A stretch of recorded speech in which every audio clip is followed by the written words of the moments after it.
इस मिस्टीरियस कहानी की शुरुआत होती है केट नाम की एक लेडी को दिखाते हुए जो अपने बेटे जेसी को लेकर अपने मॉम एंड डैड के घर पर जा रही थी। केट के मॉम एंड डैड का नाम जेक और बोनी होता है, जो कि शहर से दूर फॉरेस्ट के एकदम बीचों बीच रहा करते थे। अब इतने साल बीत जाने के बाद केट आखिरकार अपने बेटे जेसी को उनके ग्रैंड पेरेंट के पास लेकर जा रही थी। जेसी को तो अपने ग्रैंडफादर जेक के साथ शिकार करना बहुत ही अच्छा लगता है। वहाँ दूसरी तरफ फार्म हाउस में जेक और बोनी अपनी बेटी और अपने ग्रैंडसन का इंतजार कर रहे थे। थोड़ी ही देर के अंदर वो उस जगह पर पहुंच जाते हैं। जेक और बोनी अपने ग्रैंडसन को देखकर बहुत ही ज्यादा खुश थे। अब तो जेक ने जल्द से जल्द जेसी को कह दिया कि हमें तैयार होना है और निकलना है शिकार के लिए। तो इसीलिए केट उन सभी के लिए खाना बनाने लगी ताकि वो बीच रास्ते में खा सके। सारी चीजें एकदम नॉर्मल तरीके से चल रही थी, लेकिन जेक को इस बात का बिल्कुल अंदाजा नहीं कि इस बार अगर वो फॉरेस्ट में जाएंगे तो वापस लौट कर नहीं आने वाले। फॉरेस्ट में कोई मिस्टीरियस चीज मौजूद है जिसका उन्होंने कभी अंदाजा ही नहीं किया होगा। अब जेक यहाँ पर अपने ग्रैंडसन जेसी के साथ सारे सामान पैक करके निकल पड़ता है फॉरेस्ट के अंदर शिकार करने के लिए। वो सभी हिरन का शिकार करने वाले थे।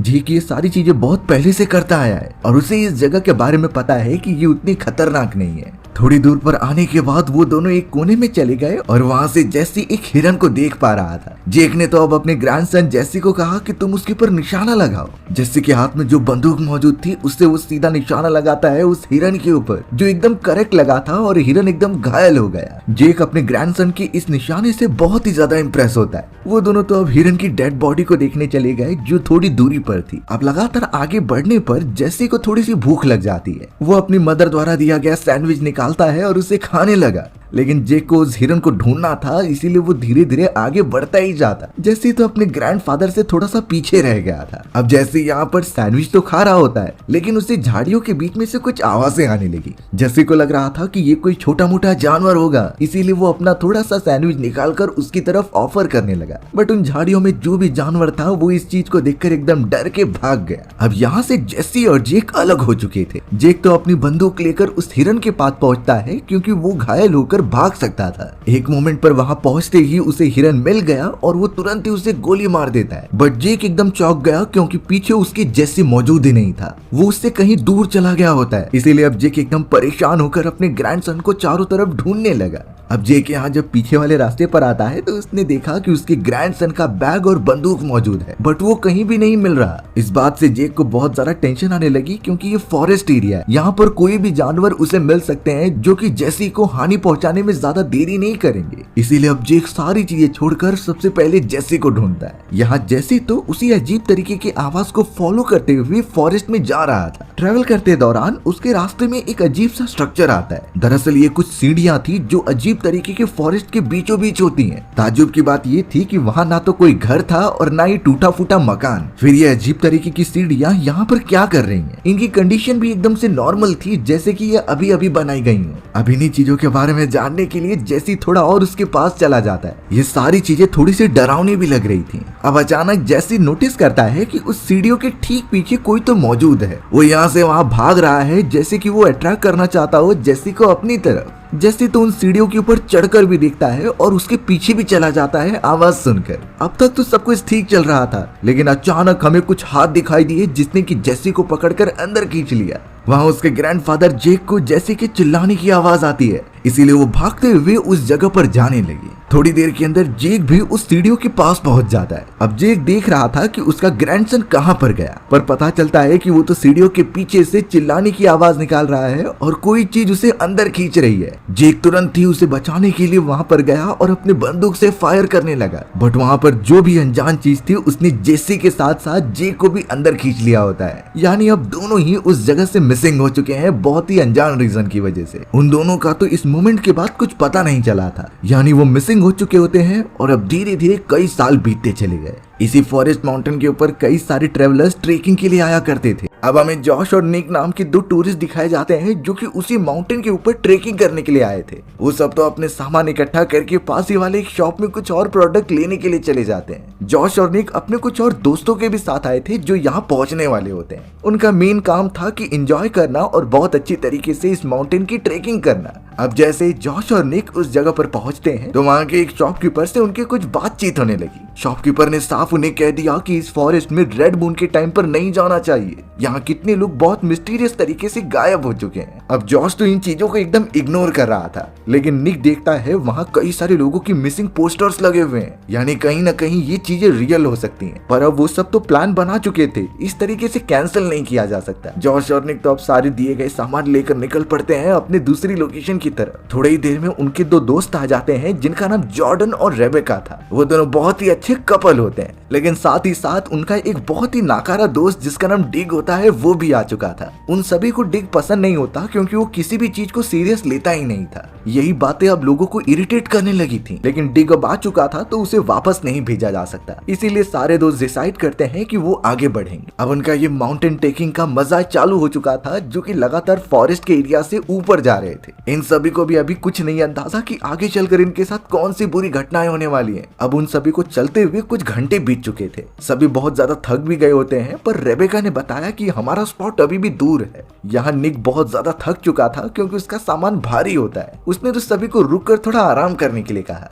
बट अब डिग निक को कहने लगा कि तुम्हें अपना बैग खाली करना होगा। सभी उसका जब बैग चेक कर रहे थे तो निक ने बहुत ही एक्स्ट्रा सामान भर के रख दिया था। डिग तो उसका मजाक भी उड़ा रहा था और यही डिसाइड होता है कि अनवांटेड सामान वो नीचे रख दे। इससे बैकपैक ज्यादा भारी नहीं रहेगा और वो आराम से ट्रेवल कर पाएगा। जॉश तो इन सारी चीजों में निक की मदद कर रहा था। सभी लोग बहुत थक गए थे, पर वो एक्साइटेड भी होते हैं माउंटेन के एकदम टॉप पर पहुंचने के लिए। अब तो निक का बैग ज्यादा भारी भी नहीं था, तो वो आगे बढ़ने का ट्राई करते हैं। धीरे धीरे आगे बढ़ने पर उन्हें एक छोटा सा हट दिखाई दिया। ये हट बहुत अजीब तरीके से बनाया गया था और अंदर जाने पर भी कोई वहाँ पर मौजूद नहीं होता। वहाँ जितनी भी लेडीज थी सभी को कुछ ठीक नहीं लग रहा होता, इसीलिए वो लोग यहाँ पर नहीं रुकते और आगे की तरफ बढ़ते हैं। इन सभी लोगों में रेबेका सबसे ज्यादा एक्साइटेड थी। उसे इन अनजान जगहों पर एक्सप्लोर करना बहुत अच्छा लगता था, बट फिलहाल के लिए रेबेका बहुत ज्यादा थक जाती है और एक जगह पर बैठकर पानी पीने लगती है। इन्हीं चीजों की वजह से बाकी लोग थोड़ा आगे निकल चुके थे। रेबेका को तो थोड़ा सा चक्कर भी आ रहा था क्योंकि उसने कुछ खाया नहीं होता।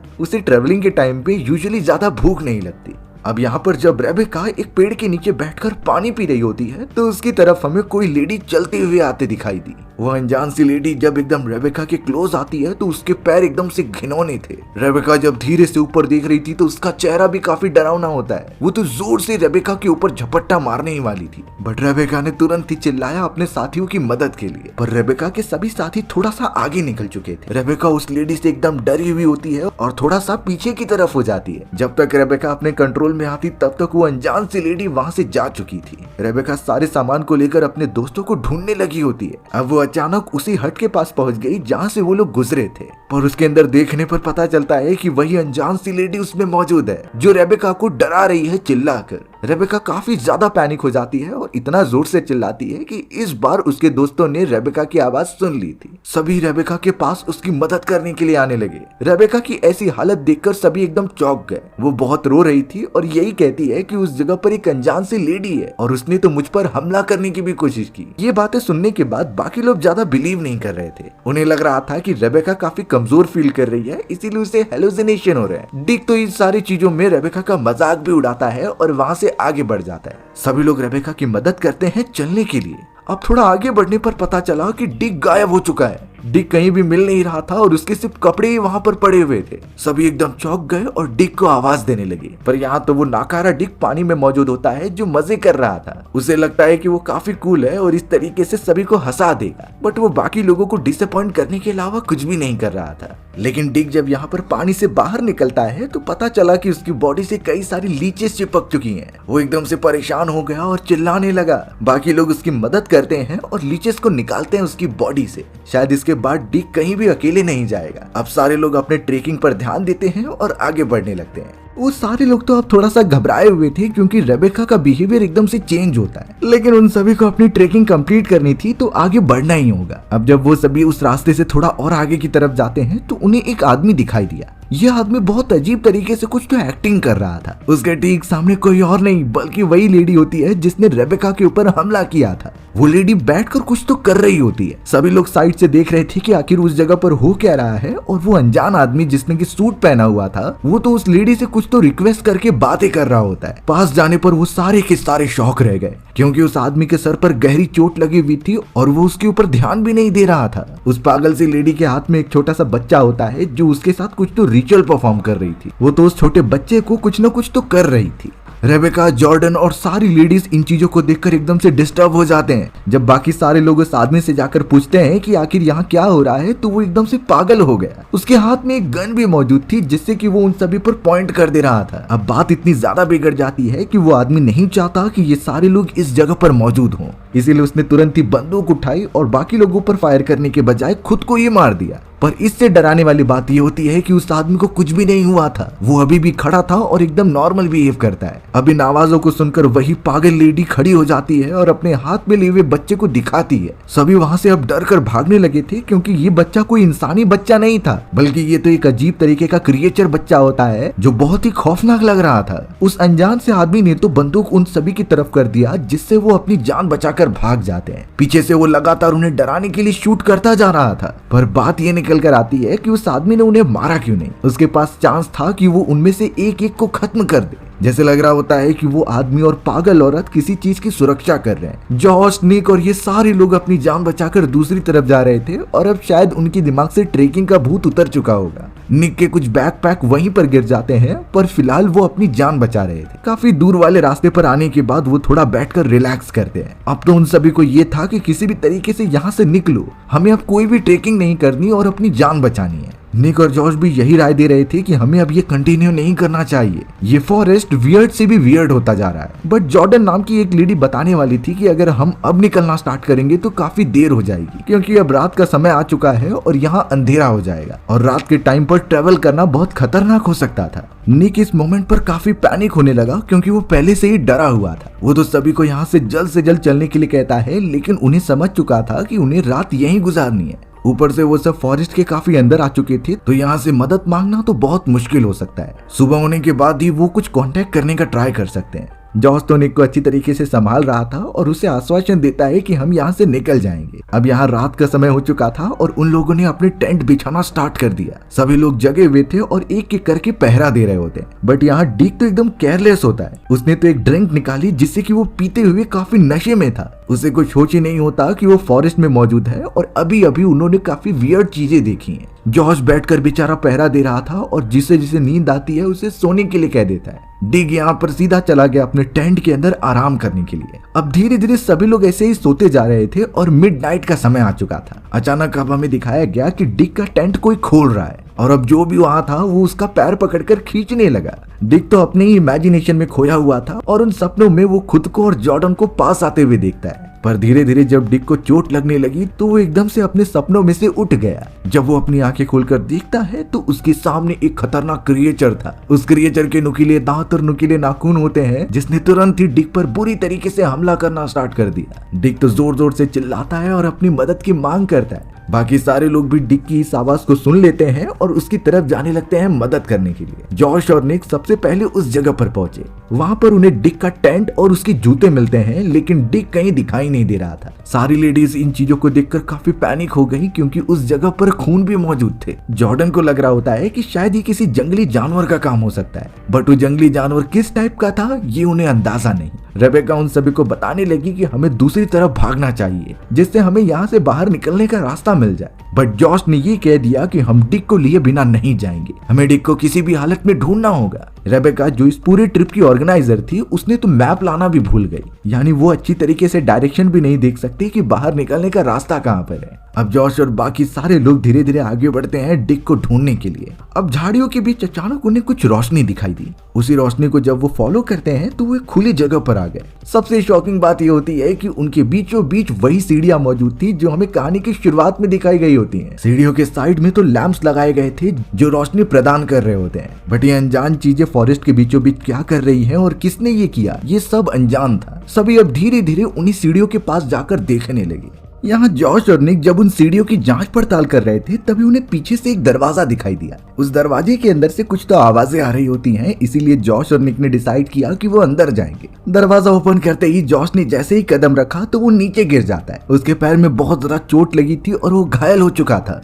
निक भी अब यहाँ जॉश की मदद करने के लिए नीचे आ गया। वो दोनों किसी भी तरीके से खड़े होते हैं और ये नोटिस करते हैं कि उस जगह पर एक अंडरग्राउंड फैसिलिटी है, बट ये कैसे पॉसिबल है उन्हें नहीं समझ रहा था। जब वो कुछ आवाजें सुनते हुए उसके पास जाने लगे तो पता चला कि वहाँ पर एक बच्चा है। ये बच्चा कोई और नहीं बल्कि जेसी ही था, जो कई सालों पहले गायब हो चुका होता है। जेसी तो अब बार बार यही दोहराता रहता है कि तुम सब यहाँ से निकल जाओ, नहीं तो मेरी तरह हमेशा के लिए यहीं फंस जाओगे। इस जगह के दरवाजे तो अपने आप ही बदलते रहते हैं, पर जॉश कॉन्फिडेंट था कि मुझे दरवाजा पता है। अब अचानक उस जगह पर कुछ और आवाजें आने लगी और अब अगले ही मोमेंट में जॉश और निक के सामने वही क्रिएचर आ गया जिसने ये कुछ समय पहले डिक की जान ली थी। उसे देखते ही सभी लोग भागने लगे दरवाजे की तरफ। जॉश तो निक और जेसी को सबसे पहले ऊपर जाने के लिए कहता है, बट वो जब खुद ऊपर आ रहा था तो उस क्रिएचर ने जॉश को पकड़कर मार दिया। निक चाहते हुए भी अपने भाई को नहीं बचा पाता, उसे जेसी के साथ बाहर निकलना ही पड़ता है। रेबेका, जॉर्डन और बाकी लोग निक को यहाँ से भागने के लिए कह रहे थे, पर निक तो एकदम से सदमे में चला गया था अपने भाई की मौत के बाद।